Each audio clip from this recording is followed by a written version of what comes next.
దీపావళి అనగానే మనకు టపాసులు దీపాలు మాత్రమే గుర్తుకొస్తాయి. కాని నిజానికి ఇది కేవలం కాంతుల పండుగ కాదు.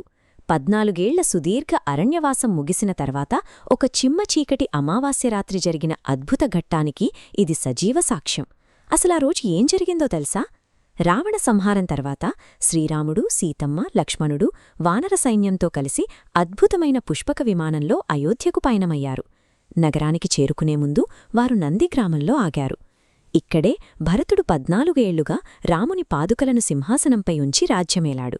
తన అన్న రాకను చూసి ఆనందభాష్పాలతో రాలిపోయిన భరతుడు ఆ పాదుకలను తిరిగి రాముని పాదాలకు తొడిగి రాజ్యాన్ని అప్పగించాడు.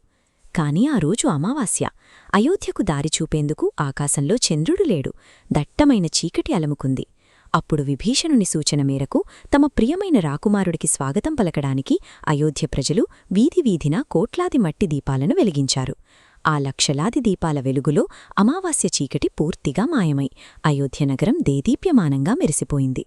మరుసటి రోజు సీతారాముల పట్టాభిషేకం అంగరంగ వైభవంగా జరిగి చారిత్రాత్మక రామరాజ్యానికి నాంది పలికింది. చీకటిని పారద్రోలిన ఆ రాత్రే మన తొలి దీపావళి. ఈరోజు మనం వెలిగించే ప్రతి మట్టి దీపం అయోధ్య ప్రజలు తమ రాజుకు పలికిన ఆ స్వాగతానికి సజీవ సాక్ష్యం.